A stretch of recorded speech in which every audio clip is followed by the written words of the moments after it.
बिस्मिल्लाहिर्रहमानिर्रहीम। अस्सलाम वालेकुम नाज़रीन, मैं हूँ आपकी मेज़बान मुक़द्दस ख़ान और आप देख रहे हैं DTH न्यूज़। आज हम अपने प्रोग्राम में बात करेंगे बिहेवियर्स और एटीट्यूड के हवाले से। जैसे हमने अपने लास्ट प्रोग्राम में बात की थी, उसी सिलसिले को आगे बढ़ाएंगे और हम अपने गेस्ट से ज़फ़र कमाल हाशमी साहब से एक दफ़ा फिर ये पूछेंगे कि आखिर हम इस चीज़ को कैसे ठीक कर सकते हैं। सबसे पहले हम उनको प्रोग्राम में खुशामदीद कहते हैं। अस्सलाम वालेकुम सर। सर, सबसे पहले मुझे आप ये बताइएगा कि बुरे रवैये, बुरा एटीट्यूड, ठीक है, और उसके दरमियान में हज़रत इंसान, वो ऐसा कौन सा प्रोसेस है जो बुरे रवैये को अच्छे रवैये में तब्दील कर सकता है? जब हम एटीट्यूड्स की बात करते हैं तो जितने भी जानदार हैं, living beings, they exhibit some sort of attitudes. जब हम वाइल्ड एनिमल्स को देखते हैं तो वहाँ से हमें वाइल्ड बिहेवियर्स मिलते हैं जो अनकल्चर्ड होते हैं, अनसोफिस्टिकेटेड होते हैं, एब्रप्ट होते हैं और नुकसान पहुंचाते हैं, डेंजरस होते हैं, ख़तरा होते हैं। बिल्कुल। अचानक आपको जंगल में शेर मिल जाए तो वो क्या करेगा? हमला कर देगा आपको। हमला करेगा, नुकसान पहुंचाएगा। लेपर्ड मिल जाए, बंदर मिल जाए, वाइल्ड डॉग्स मिल जाए, छोटे से छोटा एनिमल भी नुकसान पहुंचाएगा। लेकिन जब हम उन्हीं एनिमल्स को देखते हैं कि वही एनिमल्स, वही लाइन्स, लेपर्ड्स, डॉग्स, मंकीज़ वो सर्कस में करतब दिखा रहे होते हैं और तरह तरह के खेल, लोग उनसे अम्यूज़ हो रहे होते हैं, महजूज़ हो रहे होते हैं, बच्चे उनके बाल पकड़ के खींच रहे होते हैं, वो कुछ नहीं कहते। तो वो कौन सा प्रोसेस है जिससे वाइल्ड एनिमल जो था उसके बिहेवियर्स अनकल्चर्ड से कल्चर्ड हो गए, अनसिविलाइज्ड से सिविलाइज्ड हो गए और वो बिहेवियर्स पॉजिटिव हो गए, अच्छे हो गए। तो वो वाइल्ड से क्या बन गया? टेम्ड एनिमल बन गया। वो प्रोसेस है तरबियत का, ट्रेनिंग का। So there is no shortcut of training, there is no alternative of training as well. इसका कोई नेमुल बदल नहीं है। ये वो प्रोसेस है जो आपको करना ही करना है, जो करना ही करना है और इससे आपकी नेगेटिविटीज़, नेगेटिव एटीट्यूड्स, बिहेवियर्स वो सारे खुद ब खुद पॉजिटिव हो जाते हैं। और एक ऐसा अमल है जिससे इंसानों के आमाल, किरदार, रवैये, इनमें एतदाल, तवाज़ुन, खूबसूरती पैदा होती है।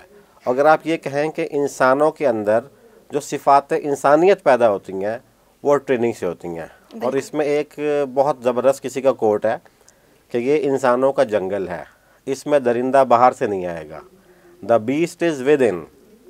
तो वो हर गैर तरबियत याफ्ता इंसान जिसकी ट्रेनिंग नहीं हुई हुई, जिसकी तरबियत नहीं हुई हुई, वो एक बीस्ट है और वो दरिंदे से ज़्यादा ख़तरनाक है।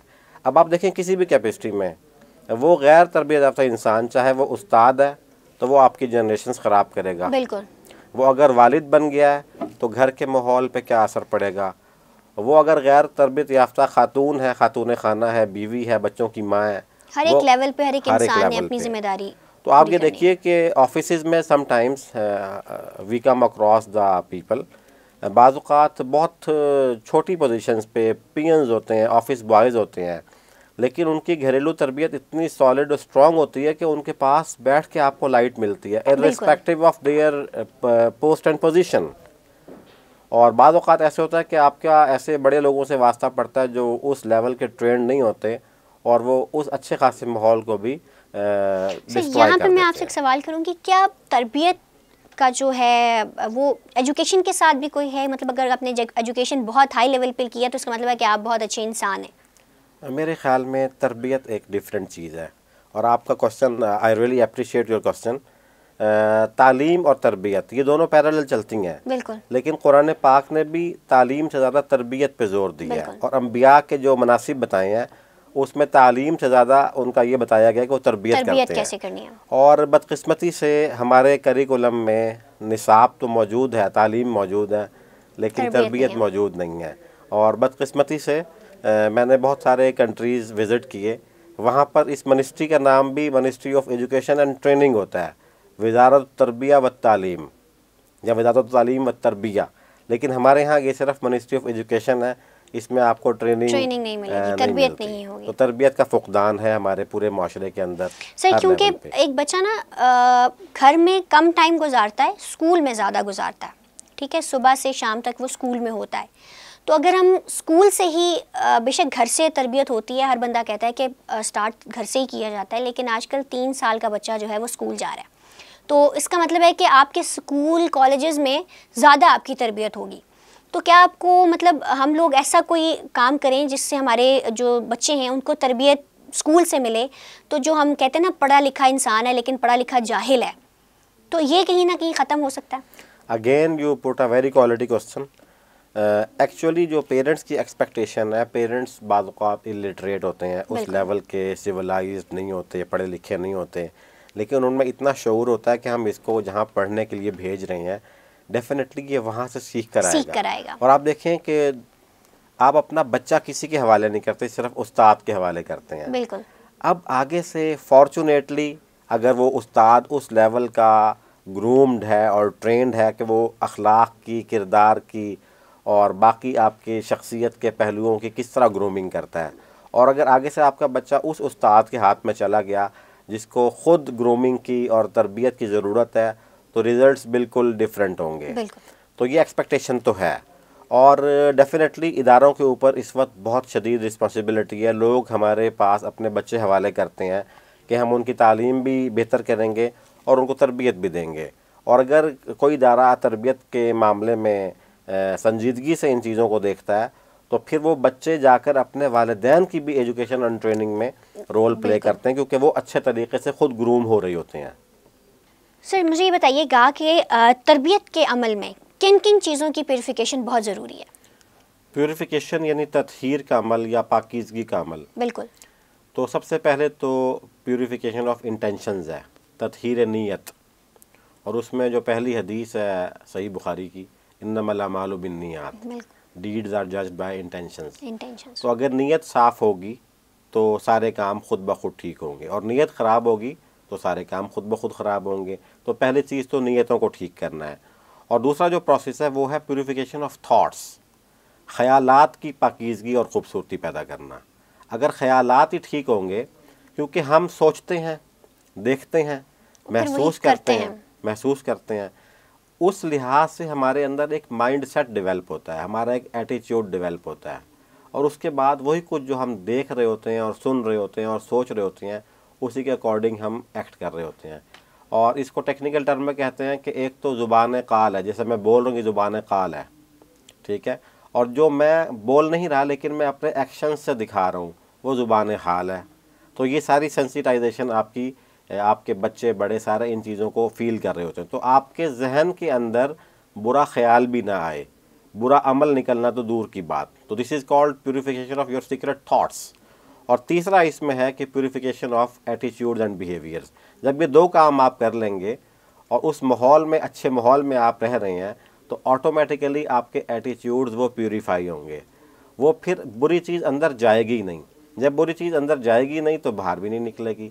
तो ये एक प्रोसेस है तरबियत का, जिसमें प्यूरिफिकेशन के ये 3 स्टेप्स हैं जो कि आपको ज़रूरी करने ही करने हैं। Exactly. सर मुझे बताइएगा कि हमने बहुत जगह पे देखा है कुछ लोगों का गुस्सा बहुत तेज़ होता है, तो अभी हम गुस्से के हवाले से भी बात करेंगे कि गुस्सा एक अनसोशल बिहेवियर है, ठीक है, तो इस गुस्से को कैसे ठीक किया जा सकता है, ठीक है, और इसके साथ मुझे बताइएगा कि इसका काम तरबियत में आप कैसे लेंगे?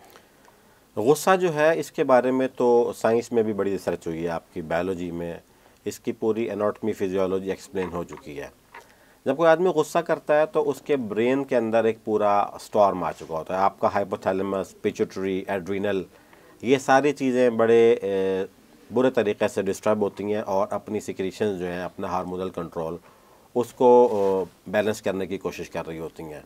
तो इसके जो असरात हैं वो साइंस ये बताती है कि जब कोई आदमी गुस्सा करता है तो इसके जो कार्डियोवैस्कुलर इफ़ेक्ट्स हैं, आपका हार्ट रेट अप हो जाता है, आपका ब्लड प्रेशर अप हो जाता है, आपका जो आर्टीरियल टेंशन्स हैं वो बढ़ जाती हैं, आपका जो ब्लड ग्लूकोज लेवल है ये बढ़ जाता है, आपकी जो ब्लड फैटी एसिड लेवल है ये बढ़ जाता है। और अगर ये सारी सिम्टम्स क्रोनिक हो जाएं, यानी ज़्यादा देर तक चलें, तो आपको स्ट्रोक भी होगा और हार्ट अटैक भी आएगा, ठीक है। तो ये गुस्सा करने के असरात हैं हार्ट के ऊपर। कुछ लोगों का जब गुस्सा तेज़ होता है तो अक्सर हमने कहा है, सुनते हैं हम ये बात करते हुए कि गुस्सा नहीं करो, ब्लड प्रेशर हाई हो जाएगा। जी एग्जैक्टली, तो ये साइंस बता रही है, ठीक है। इसी तरह जो आपका इम्यून सिस्टम है, जब आप गुस्सा करते हैं तो आपका थायराइड फंक्शन डाउन हो जाता है, आपका जो number of natural killer cells हैं जो आपकी बॉडी के अंदर अच्छे सेल्स पैदा करते हैं और आपकी मुदाफ़ियत को बढ़ाते हैं, वो कम हो जाते हैं। जो आपके number of virus infected cells हैं वो बढ़ जाते हैं गुस्सा करने से, और जो आपकी टेंडेंसी ऑफ कैंसर है इन द सेल्स, कैंसर पैदा होने की वो ज़्यादा हो जाती है। अच्छा, आपकी आइज़ पर क्या इफेक्ट है? जो आपका इंट्राऑक्यूलर प्रेशर है वो बढ़ जाता है, आपकी आई साइट डिस्टर्ब हो जाती है। आपके हेड पर क्या असर पड़ता है? आपको मिग्रेन होगा, आपको हेडेक होगा, आपके सर में मुसलसल दर्द रहेगा, ये गुस्सा करने का है। आपका डाइजेस्टिव सिस्टम पे क्या असर होगा? आपकी जो ब्लड फ्लो है वो कम हो जाएगी डाइजेस्टिव सिस्टम की तरफ, आपका वो प्रॉपर काम नहीं करेगा। और जो मेटाबॉलिज्म रेट है, जो आपके केमिकल रिएक्शंस का रेट है वो कम हो जाएगा। इसी तरह जो आपका माउथ है वो ड्राई हो जाएगा गुस्सा करने से। अब देखें सारे ही आपके जो है ना सलाइवा सिक्रीशन, आपका मुंह खुश्क है, आप बोल नहीं पा रहे, आपका कंट्रोल ख़त्म हो गया, ठीक है। अच्छा, बोन्स पर यह है कि बोन्स आपके पूरी बॉडी को लेके चल रही हैं, आपकी बोन्स की डेंसिटी ख़त्म हो जाती है, कम हो जाती है गुस्सा करने से, गुस्सा करने से। जी, तो ये पूरी बॉडी आपकी डिस्टर्ब है। और इसका हल क्या बताया है? इसका हल सिर्फ हमारे प्यारे नबी हज़रत मोहम्मद मुस्तफ़ा सल्लल्लाहु अलैहि वसल्लम ने बताया। एक सहाबी आए, कहने लगे या रसूलुल्लाह सल्लल्लाहु अलैहि वसल्लम मुझे कोई नसीहत फरमाएं। फरमाया गुस्सा ना किया करो। आप जितनी भी तालीमात देखें कुरान पाक की, वस्तईनु बिस्सब्रि वस्सलाह, मदद मांगो नमाज से और सब्र से, ठीक है। सब्र की तलकीन है, शुक्र की तलकीन है, खामोश रहने की तलकीन है, गुस्सा ना करने की तलकीन है। फिर कुरान फरमा रहा है कि वस्सुलहु खैर, आपकी लड़ाई हो गई है, आप गुस्सा ना करें, आप सुलह की तरफ आएँ। जो लोग सुलह करते हैं, माफ़ करते हैं, गुस्सा नहीं करते, अल्लाह ताला सबसे पहले उनको इत्मीनान क़ल्ब की नेमत से नवाजते हैं, जो इस वक्त माशरे में सबसे बड़ी बीमारी है और सबसे बड़ा प्रॉब्लम है। यानी आपके पास सब कुछ होगा लेकिन तमानियत क़ल्ब नसीब नहीं होगी, आपको क़ल्बी सुकून नहीं मिलेगा, आपकी पूरी लाइफ जो है वो अज़ियत का शिकार होगी। तो ये सारी चीज़ें साइंस भी बता रही है और इसका जो कॉम्पैक्ट सोल्यूशन है वो नबी पाक सल्लल्लाहु अलैहि वसल्लम ने बताया। सर मुझे ये बताइएगा कि जिससे आप सल्लल्लाहु की भी आपने बात की, तो मुझे बताइएगा कि उन्होंने सब्र और माफ़ करने के का क्या कहा है, और उसके साथ साथ कोई ऐसा वाक़या भी हमारे नाज़रीन को सुनाइएगा। बहुत सारे वाक़यात हैं, ताइफ का वाक़या भी बड़ा अहम है, लेकिन जो आप वाक़या आपको बहुत ज़्यादा अपील करता है, जो आप उनकी जो पर्सनल एक सेक्रीफाइस की और सब्र की एक एग्जांपल है और माफ़ करने की, वो मिलती है हमें ग़ज़वा उहुद के अंदर। आप वसल्लम के चचा थे हज़रत हमज़ा। ये सिर्फ चचा नहीं थे, अरबों में दस्तूर था वो कई शादियां करते थे। तो आप वसल्लम के जो दादा थे हज़रत अब्दुल मुत्तलिब, उन्होंने अपनी भी शादी की नई और अपने बेटे हज़रत अब्दुल्ला की भी शादी की। जो ख़ुद शादी की उससे हज़रत हमज़ा पैदा हुए, जो अपने बेटे अब्दुल्ला की शादी की उससे हज़रत मोहम्मद सल्लल्लाहु अलैहि वसल्लम पैदा हुए। और फिर ये दोनों जो है ना फॉस्टर ब्रदर्स भी थे, रज़ाई भाई जिसे कहते हैं वो भी थे। तो वो मोहब्बत और बढ़ गई, भाई बन गए, चाचा भतीजा भी थे, भाई भी थे रज़ाई, और दोस्त भी थे और हम उम्र भी थे। तो साथ ही पले बड़े, बचपन साथ गुजरा, तो बड़ा इनकी इंटीमेसी लेवल बहुत हाई था, बहुत शदीद मोहब्बत थी आपस में, दोस्ती भी थी, मोहब्बत भी थी, रिश्तेदारी भी डबल थी। तो अबू जहल ने जब आप वसल्लम को एक दफ़ा तशद्दुद किया हरम के अंदर, तो इन्होंने उनको जाके जो है ना मारा और ज़ख्मी किया और कहा कि तुम मेरे भतीजे को कमज़ोर समझ के मारते हो, मैं भी उसका कलमा पढ़ता हूँ, और ईमान ले आए। और इनकी ईमान लाने से बड़ी तक़वियत मिली थी। तो हुआ ये कि जो ग़ज़वा बदर में मक़तूलीन थे उसमें जो हिंद थी, अबू सुफियान की बीवी, जिसको अरबी में हिंद कहते हैं और हमारी लैंग्वेज में हिंदा बोलते हैं, उसने ये मन्नत मानी कि जो कोई भी नौज़ुबिल्लाह आप वसल्लम को कत्ल करेगा, या हज़रत अली को या हज़रत हमज़ा को, तो मैं उसको बहुत इनाम व इकराम दूँगी। तो एक वैशी ग़ुलाम थे, उनका नाम भी वैशी था, उनको उन्होंने राज़ी किया कि मैं तुम्हारे वज़न के बराबर सोना दूँगी, चांदी, वट आज़ाद कर दूँगी। तो वो कहते हैं बाकी लोग तो मुझे नहीं मिले, हज़रत हमज़ा जो हैं वो मेरी ज़द में आ गए ग़ज़वा उहुद में। तो ये दूर से जो है ना नेज़ा मारने का एक्सपर्ट था। तो कहता है कि मैं बैठ गया एक जगह छुप के, और जब वो मेरे रेंज में आए तो मैंने नेज़ा मारा और वो उनके पेट में लगा और वो गिरे, खून की उल्टी की और शहीद हो गए। तो उसके बाद जब शोहदा की तलाश शुरू हुई तो आप वसल्लम ने फरमाया कि मेरे चचा नज़र नहीं आ रहे। तो जब जाकर देखा तो वहाँ पर हिंद ने ये काम किया कि उसने जाके जो है वो आप उनका जो हज़रत हमज़ा का नाक काटी और होंठ काटे और फिर जिगर निकाल के चबाने की कोशिश की। तो जाके देखा तो बड़ी बुरी हालत में वो मिले उनको। मिले उनको। तो अहादीस के अंदर कहीं पर भी मैंने ऐसा कोई नहीं पढ़ा इंसिडेंस कि आप वसल्लम के रोने की आवाज़ दूर दूर तक आ रही थी। और उसके बाद हुआ ये कि जब मक्का फ़तह हुआ तो ये वहशी जो है भाग के ताइफ चला गया। तो इस वहशी के पास आप सल्लल्लाहु अलैहि वसल्लम ने 4 दफ़ा आदमी भेजा जिसने इतना बड़ा गम दिया। उसकी भी आप सल्लल्लाहु अलैहि वसल्लम को ये फ़िक्र थी कि ये जहन्नुम से बच के जन्नत में जाने वाला बन जाए। तो जब आप सल्लल्लाहु अलैहि वसल्लम ने इस्लाम कबूल कर ले तो जब वो कासिद वहाँ पहुँचा तो वहशी ने कहा जी कि तुम्हारे रब ने कहा है कि जो कत्ल करे, बुरे काम करे, शिरक करे, ये काम करे एट्सेट्रा, तो वो जहन्नुम में जाएगा। ये मैंने सारे काम किए हैं। हल तजिदु मिन रुख़सती, कोई और रास्ता बताओ। तो वो वापस आ गया। तो अल्लाह के नबी ने पैगाम दिया कि भाई जो तौबा कर ले, ईमान ले आए और अमल अच्छा कर ले, अल्लाह उसके गुनाहों को माफ़ कर देगा। तो वहशी ने आगे से जवाब दिया जी ईमान, अमल, तौबा ये मेरे बस का काम नहीं है। तो इस पर अल्लाह के नबी नाराज़ नहीं हुए, बल्कि 3rd टाइम उसको दोबारा कासिद को रवाना किया और उसने जाके कहा कि जी अल्लाह पाक शिरक माफ़ नहीं करेंगे, बाकी जिसे चाहे माफ़ फरमा देंगे, तो तुम ईमान ले आओ। तो आगे से वहशी ने जवाब दिया जी अल्लाह जिसे चाहे माफ़ करेगा, पता नहीं मुझे करेगा या नहीं करेगा, तो मेरा इससे भी मसला हल नहीं हो रहा। तो इस पर भी आप वसल्लम नाराज़ नहीं हुए, बल्कि 4th टाइम आपने आदमी भेजा। तो फिर उसने जाके कहा कि भाई अल्लाह पाक ने आयत उतारी है, कुल या इबादियल्लज़ीना असरफ़ू अला अनफुसिहिम ला तक़नतू मिर रहमतिल्लाह इन्नल्लाह यग़फ़िरुज़्ज़ुनूब जमीआ इन्नहु हुवल गफ़ूरुर रहीम, कि ए लोगो, जो ए मेरे बंदो जो जिन्होंने गलती से अपनी जानों पर जुल्म कर लिया, वो घबराओ नहीं, मैं सारे के सारे गुनाह माफ़ कर दूँगा। तो वहशी ने कहा हाँ हाज़ा नाम, ये अब मेरा रास्ता पैदा हुआ है। तो ये इसने मुंह पे कपड़ा लपेटा और आप वसल्लम का दरबार रिसालत सजा हुआ था, वहाँ सामने से आया और आके इसने ज़ोर से कहा अशहदु अल्ला इलाहा इल्लल्लाह व अशहदु अन्ना मुहम्मदुर रसूलुल्लाह। और उस वक्त सहाबा कराम तलवारें लेके भाग चुके थे। तो आप वसल्लम ने उनको रोका और कहा कि मारना नहीं है, इसका मफ़हूम है, और फरमाया कि अल इस्लाम रजुलन वाहिद अहब्बु इलैहि मिन क़त्लि अल्फ़ काफ़िर, एक आदमी का ईमान लाना मुझे 1000 आदमियों के कत्ल से ज़्यादा पसंदीदा है। फिर आप वसल्लम उसको देखते रहे। फिर फरमाया अंता वाशी, तो वैशी है। तो उसने कहा यार रसूलल्लाह मैं वैशी हूँ। तो फरमाया इजलिस, बैठ जाओ। तो वो बैठ गया। आपने जो पहला सवाल किया वो पूछा कि ये बताओ कि मेरे चाचा को कत्ल कैसे किया था। 7 साल का अरसा दरमियान में गुजर चुका है, लेकिन चाचा की याद नहीं भूली। तो वो कहते हैं कि मैंने बताना शुरू किया तो आप वसल्लम फिर रो पड़े और फिर फरमाया कि ए वैशी, तुमने ईमान ले आए हो, अल्लाह ने सारे गुनाह माफ़ कर दिए, बस मेरे पे ये रहम करना है तुमने कि तुमने मेरे सामने नहीं बैठना, क्योंकि तुम्हें देखकर मुझे चचा की याद आएगी। तो उलमा ने तफासिर में लिखा है कि जिस आदमी की शक्ल देखने की भी हिम्मत नहीं थी, उसकी भी ये फ़िक्र थी कि ये जहन्नुम की आग से बच जाए।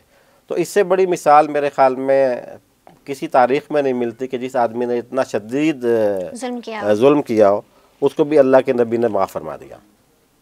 जी नाजरीन, आज का प्रोग्राम आपने देखा। सर ने एक वाक़या सुनाया जिसके अंदर बहुत ज़्यादा इतनी इंटेंसिटी के साथ सर भी और मैं भी थोड़ा सा उसके अंदर वाक़ये के अंदर चले गए।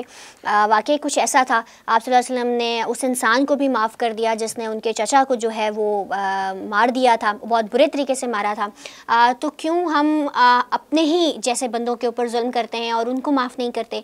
और इसके साथ साथ हमने प्रोग्राम में बात की तरबियत के हवाले से, तालीम के हवाले से, कि अगर हमारा एजुकेशन सिस्टम इतना स्ट्रॉन्ग हो जाए कि वहाँ पे एजुकेशन के साथ साथ तरबियत का भी मामला जो है वो चले, तो मेरा नहीं ख्याल कि जो आजकल के जनरेशन है उनके अंदर तरबियत की कमी होगी, बल्कि एक जो उस्ताद अपने स्टूडेंट की तरबियत करेगा तो हर एक बंदा जो है वो तरबियत याफ्ता भी होगा और तालीमी याफ्ता भी होगा और पाकिस्तान का नाम भी रोशन करेगा।